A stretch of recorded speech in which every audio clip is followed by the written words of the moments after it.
अगला टॉपिक है, अगला पॉइंट है, सॉरी अगला पॉइंट है, पांचों बता चुके हैं, छठा पॉइंट है। तरह if each element of any row and column of a determinant is the sum of two terms, sum भी हो सकता है और यहाँ पे डिफरेंस भी हो सकता है, यानी माइनस भी हो सकता है, ऐड भी हो सकता था, ऐड ऑफ ने sum of two terms, then the determinant can be expressed as the sum of two determinant. कहने का मतलब है अगर कोई डिटर्मिनेंट प्लस वाला में दिया हुआ है, इस टाइप से दिया हुआ है, देखिए इस टाइप से दिया हुआ है, अगर इस टाइप से दिया हुआ होगा तो उसको क्या करेंगे, सिंगल एक डिटर्मिनेंट वाला है उसको दो डिटर्मिनेंट में तोड़ देंगे। देखिए कैसे तोड़ेंगे, पहले क्या करेंगे, है तो कौन को है तो ज्यों का त्यों रहेगा, लेकिन इस दोनों में से है ना दो पार्ट में तोड़ेंगे। पहले इसी को तोड़ते हैं, इक्वल, देखिए पहले A1 और यहाँ पे फिर B1, फिर यहाँ पे पहले वाला लिख लिए, बाद वाले छोड़ दिए, अब बाकी सब ज्यों का त्यों उतारेंगे। कितना है A2 B2 C2, यहाँ कितना है A3 B3 C3,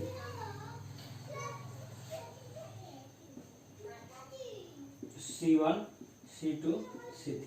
देखिए यहाँ पे क्या करना है, सब में प्लस है तो यहाँ भी हम क्या करेंगे, प्लस ले लेंगे। अगर माइनस रहता तो यहाँ माइनस लेते। क्लियर।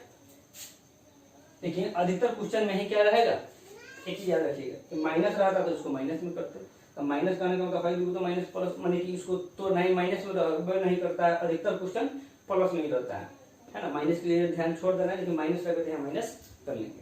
अब क्या बाद वाले फंक्शन को कितना है, x है y है, यहाँ कितना है z है, ये कितना है A2 है B2 है C2 है, A3 है B3 है और C3, दो टर्म में तोड़ दिए। तो वही कह रहा है कि कोई एक रो मतलब कोई भी each element of the any two row और कॉलम ऑफ द डिटर्मिनेंट, जो डिटर्मिनेंट अगर सम में रहेगा तो उसको डिटर्मिनेंट को क्या कर देंगे, दो पार्ट में तोड़ देंगे। प्लस में रहेगा तो दो को डिटर्मिनेंट में हम उसको तोड़ देंगे। यहाँ देखिए, यहाँ रो में प्लस था, यहाँ कॉलम में है, उसी तरह यहाँ भी इसको हम क्या करेंगे, A1 A2 A3, इसके पहले वाला पहले लिखेंगे B1 B2 B3, इसको छोड़ देंगे, क्या लिखेंगे C1 C2 C3, प्लस में सब में है तो प्लस वाला ले लेंगे। अब फिर वही प्रक्रिया करेंगे, फिर इसको उतारेंगे A1 A2 A3, अब इसके बाद वाले को ले लेंगे, P है Q है R है, ठीक है। फिर बाद वाले को ले लेंगे C1 C2 C3। और कहिए कि सर कि अगर ये अंक में दिया इस तरह से लाभ दिए, अंक में दिया रहेगा काम किया, दोनों का अलग अलग कर दिए, और सिंपल में जनरली जो डिटर्मिनेंट तोड़ते हैं उसको तोड़ लेंगे। इसका भी जनरली जो डिटर्मिनेंट तोड़ते हैं कोई रो और कॉलम को लेकर तोड़ते हैं, उसी तरह इसको तोड़ लेंगे और दोनों को ऐड कर देंगे, मेरा आ जाएगा आंसर। क्लियर है यहाँ तक, ठीक है। आगे देखिए, स्क्रीनशॉट लीजिए।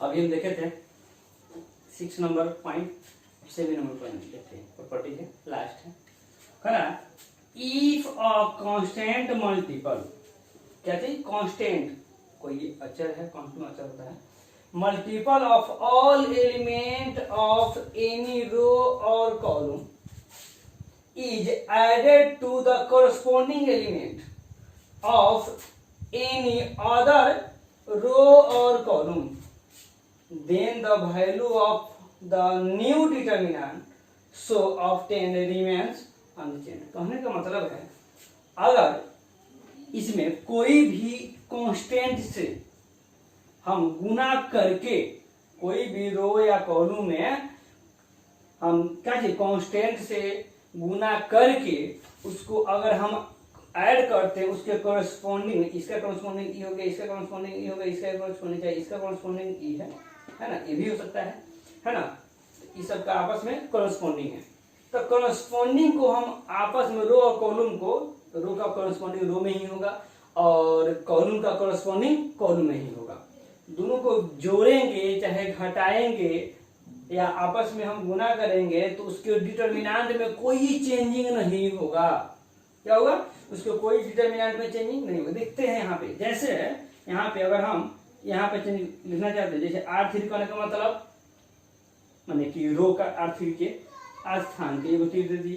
क्या R1 को क्या करते हैं, इसको प्लस कर रहे हैं कि क्या ऐसे कर लेते हैं R3 प्लस के R1 कर लेते हैं, इसी भी कर सकते हैं। R3 क्या था, R3 को तो जोड़ेंगे ही प्लस इसमें क्या करेंगे R3 को भी जोड़ेंगे, R1 मैंने है ना R1 में R3 में है, यहाँ पे R1 में क्या करना है के से गुना करके R3 और R1 को क्या कर देना है, ऐड करना है, जोड़ देना है। जैसे यहाँ पे हम ले लेते हैं R1 और R2 में कुछ क्या किया नहीं है, R3 का स्थान पे हमको बदलना है, तो जिसमें कुछ नहीं किए हैं उसको हम लिखेंगे। क्या लिखेंगे, 8 है, 5 है, 6 है, -5 है, 8 है, 3 है। अब क्या करना है, इसको देखिए R3 कितना है, 1 है, इसका कॉरस्पॉन्डिंग जस्ट यही होगा। यह भी हो सकता है लेकिन R1 का रहा था, R3 का कॉरस्पॉन्डिंग R1 यही होगा, 1 है प्लस के है 8 है, तो सॉरी यहाँ 1 है, तो क्या लिख सकते हैं 1 प्लस 8 के। उसी तरह यहाँ पे 1 प्लस 5 के, यहाँ पे 1 प्लस 6 के n। अब सिंपल में जो डिटर्मिनेंट तोड़ना है वहां से तोड़ लेंगे। यही मेरा प्रॉपर्टीज कहता है कि जो भी अगर रो और कॉलम को आपस में जोड़ेंगे घटाएंगे कुछ भी करते हैं तो उसकी मैंने कि डिटर्मिनेंट में कोई चेंजिंग नहीं आएगा। फिर एक और देखे थे, किसी अगर कोई प्रॉपर्टीज में दिया हुआ है, फर्स्ट में बताए थे, अगर किसी डिटर्मिनेंट का रो को मैंने रो और कॉलम को इंटरचेंजिंग कर देते हैं आपस में तो उसके डिटर्मिनेंट में कोई परिवर्तन नहीं होता है।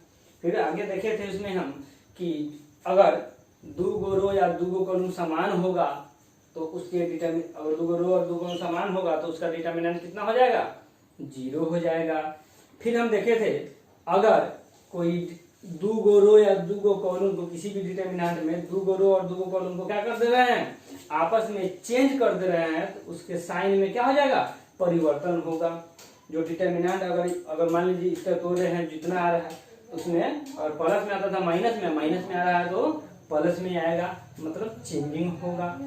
अगर फिर देखे थे अगर 2 गो माने ये सिंगल डिटर्मिनेंट है उसमें अगर कहीं सम है, अगर जोड़ में है, घटाव में है तो उसको 2 पार्ट में 2 गो डिटर्मिनेंट में तोड़ने के बारे में हम देखे थे।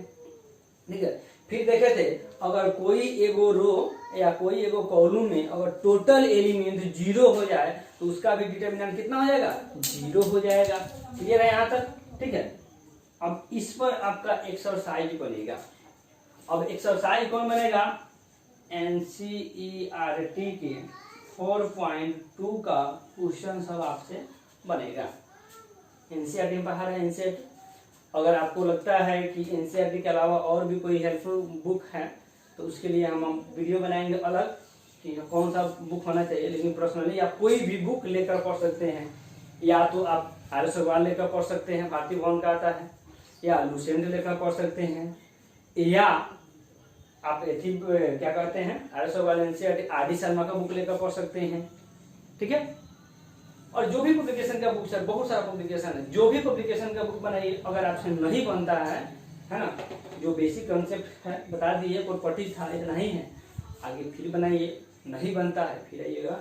ठीक है, उसके बारे में आप कमेंट कीजिएगा कि हाँ सर हमको बता दीजिए ये फला एक्सरसाइज हमसे नहीं बन रहा है, फला क्लास का नहीं बन रहा है, या मेरा व्हाट्सअप नंबर पे आप मैसेज कर सकते हैं कि सर क्या पढ़ा रहे हैं तो उसका आपको ये चीज़ हमको समझ नहीं आया है, तो हम कोशिश करेंगे कि आपको हम अलग से वीडियो बनाएं, या आपको हम कोशिश करेंगे कि अच्छा से अच्छा इसके बारे में समझ आए।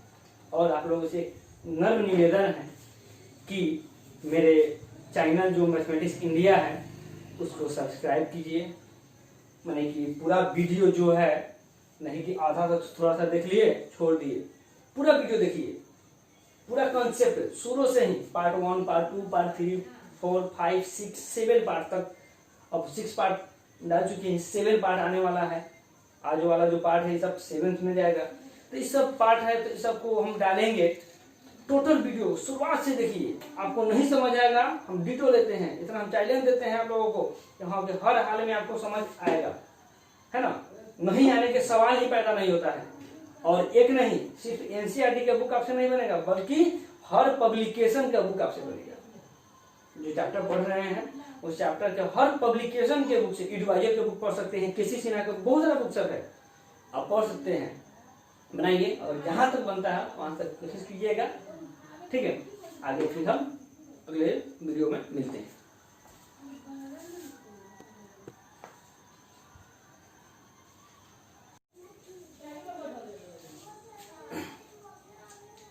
हेलो दोस्तों, हम पिछली क्लास में पढ़े थे प्रॉपर्टीज ऑफ डिटरमिनेंट। अब हम स्टार्ट कर रहे हैं, और पिछले ही क्लास में बताए थे कि आप बनाइएगा एनसीईआरटी का एक्सरसाइज 4.2, आप लोग इसे बनेगा, ठीक है। अब 4.2 के लिए जो भी प्रॉपर्टी था, जो भी फॉर्मूला था, वो हम बता चुके हैं। अब हम एक्सरसाइज का क्वेश्चन बता रहे हैं। यहाँ 1 नंबर क्वेश्चन ले रहे हैं। अब क्वेश्चन में दिया हुआ है, ऊपर में लिखा हुआ using the properties of determinant, कह रहा है using the properties of determinant and without expanding in exercise 1 to 5 prove that. हमको क्या करना है? प्रूफ करना है, ठीक है। हमको प्रूफ करके दिखाना है इतना बराबर 0। एक चीज याद रखिए, क्या सोचना है, प्रॉपर्टीज में कहीं 0 आया था किसी चीज का, डिटरमिनेंट तो प्रॉपर्टीज में कहीं हम बताए थे कि हाँ जो 0 आ रहा था आंसर, हाँ एक जगह था, कहाँ, जहाँ 2 गो रो और 2 गो कॉलम समान था, उसको बताए थे उसका डिटरमिनेंट 0 आएगा। और एक और बताए थे, कोई एगो रो और कोई एगो कॉलम अगर टोटल 0 होगा तो उसके बारे में बताए थे कि वो भी 0 होगा। यहाँ पे वही चीज हमको सोचना है, वही दूसरा प्रॉपर्टी में कुछ नहीं सोचना है, हमको सिर्फ सोचना है 2 गो रो और 2 गो कॉलम समान करने के लिए, या कोई एगो रो और कोई एगो कॉलम को 0 करने के लिए। एक चीज देखिए, फिर कहिए सर आप तो बताए थे अगर कहीं सम दिखाई देगा तो उसको 2 पार्ट में तोड़ देंगे, ठीक है, वो भी है। चलिए दोनों पे हम चर्चा करते हैं, दोनों मेथड से हम बताएंगे आपको, ठीक है। पहले हम प्रॉपर्टी फर्स्ट वाला था 2 गो रो और 2 गो कॉलम समान वाला, उसके बारे में सोचते हैं, ठीक है। अगर सोचिए पहले, अगर इसको जोड़कर यहाँ लिख देते हैं, इसको जोड़कर यहाँ लिख देते हैं, इसको जोड़कर यहाँ लिख देते हैं, तो कितना आएगा? इसको जो x प्लस ए, इसको जो तो y प्लस बी, इसको जो z प्लस सी, मतलब कुछ समान दिखाई दे रहा है। अब ले लेते हैं इसको LHS, हमको प्रूफ करना है PT प्रूफ दैट, ठीक है। अब देखिए LHS ले लिए तो वहीं लिखेंगे, क्या लिखना है, हम C1 चाहे C2 बताए थे, रो कॉलम में भी कर सकते हैं, लिख रहे हैं C1 के स्थान पे इसको जोड़ रहे हैं C1 प्लस C2, इसको जोड़ कर लिख देते हैं तो x प्लस ए, इसको जोड़ रहे हैं y प्लस बी, इसको जोड़ रहे हैं z प्लस सी। अब देखिए सिर्फ C1 के स्थान पे किए हैं, C2 C3 के स्थान पे कुछ नहीं किए हैं, तो जिसके स्थान पे कुछ नहीं किए उसको ज्यों का त्यों लिख देंगे। यहाँ लिखेंगे ए बी सी, कितना है x प्लस ए, y प्लस बी और z प्लस सी। अब बताए थे हम क्या हो जाएगा, कॉलम C1 और C3 क्या है, इक्वल है, लिख सकते हैं 2 column C1 and C3 are same. तो देन डिटरमिनेंट कितना हो जाएगा, इसका डिटरमिनेंट आ जाएगा 0, यही मेरा आंसर। इसका डिटरमिनेंट तोड़ेंगे कितना आ जाएगा 0, सेम लिख देंगे। देन डिटरमिनेंट इज 0, यानी कि इसका आंसर कितना आ जाएगा 0, मतलब ERHS आ गया, तो लिख सकते हैं इसलिए hence LHS is equal to RHS,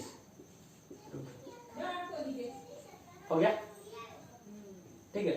अब इस मेथड पे तो हम जान गए। अब कहिए कि सर दूसरा का मेथड जो बता रहे हैं तो जो सम है तो उसको 2 को डिटरमिनेंट में तोड़कर कैसे कर सकते हैं, तो वहाँ यहाँ ले लेते हैं। जैसे LHS है ना, x है, y है, z है, a b c है, x प्लस ए है, y प्लस बी है, z प्लस सी, यही दिया हुआ है। इसको दो को डिटर्मिनेंट को तोड़ने के लिए क्या बताए थे, सम वाला, इसको सब पहले वाला लेना है।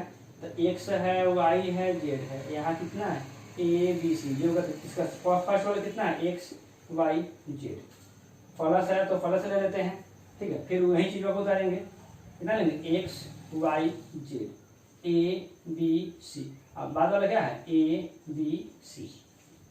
अब कुछ दिखाई दे दिया।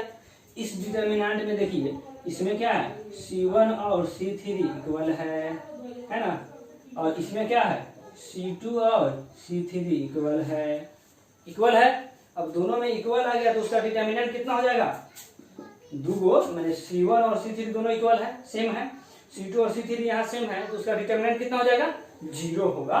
तो इसका डिटर्मिनेंट 0 और प्लस 0 इक्वल टू 0, फिर यही चीज आ गया। तो फिर यहाँ भी लिख सकते हैं हेंस, ये अल्टरनेट मेथड है,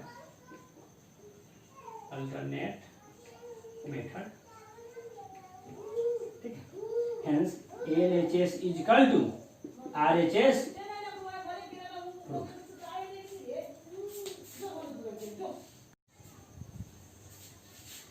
हम एक नंबर क्वेश्चन देखे थे, 2 नंबर क्वेश्चन देखिए। यहाँ भी प्रूफ ऐड कर रहा है, हमको किसका यूज करना है, प्रॉपर्टीज का। प्रॉपर्टीज हम लिखाए हैं 7 को, सातों प्रॉपर्टीज को याद रखना है, ठीक है। अब देखिए यहाँ पे सोचना क्या है, 0 है तो बताया है 2 चीजें सोचना है, 2 रो और 2 कॉलम समान करने के लिए, और एक और प्रॉपर्टी में बताया है कोई एगो रो और कोई एगो कॉलम क्या करने के लिए, 0 करने के लिए होगा, ठीक है। देखते हैं क्या कर सकते हैं। एक चीज अपना से सोचना है, जोड़े घटाए गुना भाग कुछ भी करना है कीजिए, लेकिन 0 लाइए, है ना। तो 0 कैसे लाएंगे, देखिए इसको जोड़कर देखते हैं। पहले क्या करना है, रो को जोड़ने के लिए सोचेंगे, कॉलम को जोड़ने के लिए सोचेंगे। सबसे पहले फर्स्ट में यही देखना है, इसको जोड़ कर रफ में हम करते हैं। यहाँ पे जैसे दिया है a माइनस बी प्लस यहाँ b minus C plus c minus C, कितना हो जाएगा, c से c खत्म, b से b खत्म, a से इसको जोड़े चाहे इसको जोड़े, बात तो 0 हो आएगा। अब देखिए इसको जोड़कर देख लीजिए 0 आ गया, इसको भी जोड़कर देखेंगे कितना जाएगा, b माइनस सी, है ना, plus c minus a plus a minus b. देखिए b से है b खत्म, माइनस सी प्लस सी खत्म, माइनस ए प्लस ए खत्म, इसका भी वैल्यू 0 आ गया। इसको अब 2 0 आ गया। तीसरा का प्रूव करके देखते हैं, यहाँ पे कितना है, c minus a plus a minus B plus b minus C. c से c खत्म है, माइनस में प्लस में खत्म है, माइनस बी प्लस बी खत्म, ये भी 0 आ गया। दिमाग पर आ गया कि हाँ 0 0 आएगा, एगो रो कोई एगो रो आएगा 0, तो वही चीज करेंगे। क्या कर रहे थे, इसको जोड़ रहे थे, मतलब है C1 C2 C3 को जोड़ रहे थे, C1 plus C2 plus C3। अब सर हम R1 को जोड़े हैं, इसको जोड़े हैं, वो भी लिख सकते हैं, है ना। R1 के स्थान पे R1 plus R2 plus R3 ये भी लिख सकते हैं, है ना। उतना भी करेंगे तो कॉलम में मतलब इसको जोड़ेंगे तो रो में 0 आएगा, और इस तरह इसको जोड़ेंगे तो कॉलम में आएगा 0, पर्पस सेम आएगा, ठीक है। देखिए तो इसको जोड़ रहे हैं तो कितना आया है, इसको रफ में करना है हमको 0, न कि इसी में करना है, मत कीजिएगा इस तरह, गलती हो जाएगा। उसको रफ में करके यहाँ लिखेंगे, इसको जोड़ लीजिए तो यहाँ लिखना है तो 0, इसको जोड़ कर लिखे तो यहाँ तो 0, इसको जोड़ कर यहाँ लिख देना है तो 0। अब देखिए C1 का स्थान पे किए हैं, C2 और C3 का स्थान पे कुछ नहीं किए हैं, तो जो कहते हैं लिख लेंगे। कितना है, b minus C, c minus a minus B, फिर कितना है c minus a minus b minus C. यही प्रॉपर्टी लिखाए थे, क्या चीज, कोई एगो रो या कोई एगो कॉलम कितना होगा 0, उसका डिटर्मिनेंट कितना होगा 0। लिख रहे हैं any row in column are 0, then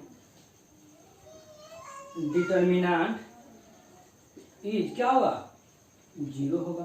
तो इस तरह क्या लिख सकते हैं, कौन सा 0 है, C1 0 है, तो 0 है तो इस टोटल का डिटर्मिनेंट कितना हो गया 0, LHS था, हम LHS लेकर तोड़ रहे थे, RHS आ गया। तब हेंस में लिख देंगे, hence LHS equal to RHS। Clear है यहाँ तक हर किसी को?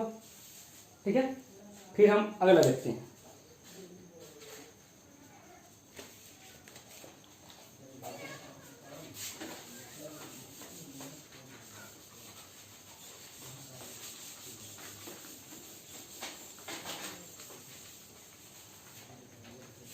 थ्री नंबर क्वेश्चन दिया हुआ है,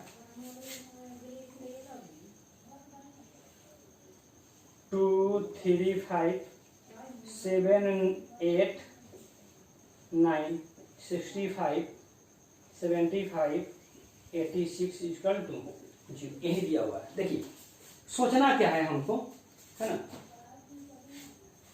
0 दिया है, कोई एगो रो या कोई एगो माने कि कोई एगो रो या कॉलम को 0 करने के लिए सोचेंगे, या 2 रो या 2 कॉलम समान करने के लिए सोचेंगे। देखिए क्या करते हैं, अधिकतर क्वेश्चन समाने करने के लिए आता है। अब क्या कर, देखिए 65 इसको तोड़ना है ना, तो तोड़ के देखिए कैसे आएगा। तो कैसे तोड़ेंगे, तो टूटने वाला है नहीं, तो जोड़ना बताए हैं। कोई भी रो में कॉलम में जोड़े घटाए गुना भाग जो भी करना है कीजिए, लेकिन 2 रो और 2 कॉलम में यहाँ पे समान करना है, उसको समान कीजिए। तो यहाँ पे हमको एक चीज दिखाई दे रहा है, यहाँ पे 7 है, तो इसमें सोचिए कितना से गुना करेंगे, इसके नजदीक में आ जाएगा।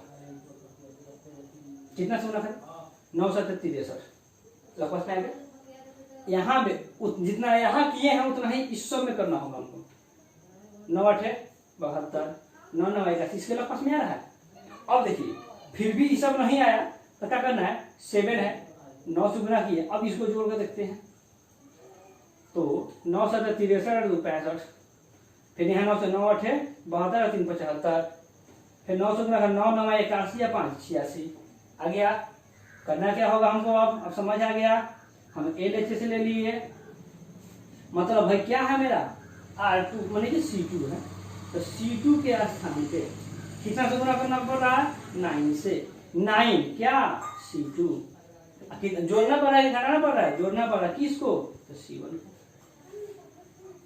अब देखिए हम C1 में कुछ नहीं किए हैं, तो C1 में कुछ नहीं किए हैं, तो 2 3 5 रहेगा। अब देखिए अब इसके स्थान में तो चेंज करना है, तो 9 7 9 में 9 से गुना कर 9 7 63 और 2 65, फिर 9 से गुना 9 8 72 और 3 75, इसमें 9 9 से गुना कर 9 9 81 या 5 86। अब देखिए इसको तो चेंज कुछ नहीं किए हैं, ये करते हैं 65 75 86। अब क्या आ जाएगा, 2 कॉलम C2N C3R इक्वल समान है, इक्वल है, तो देन डिटरमिनेंट कितना हो जाएगा, 0, तो 0 हो जाएगा, है ना। इसका डिटरमिनेंट कितना हो जाएगा, 0, मेरा RHS आ गया। ठीक है, अब 4 नंबर क्वेश्चन को देखते हैं। दिया हुआ है 1 1 1 BC CA AB, यहाँ A into B plus C है, B into C plus E है, और C into A plus B है। दिया हुआ है 0 लाने के लिए। अब 0 लाने के लिए पहले जो है कोश वाला दिया है उसको पहले हम लिख लेते हैं LHS।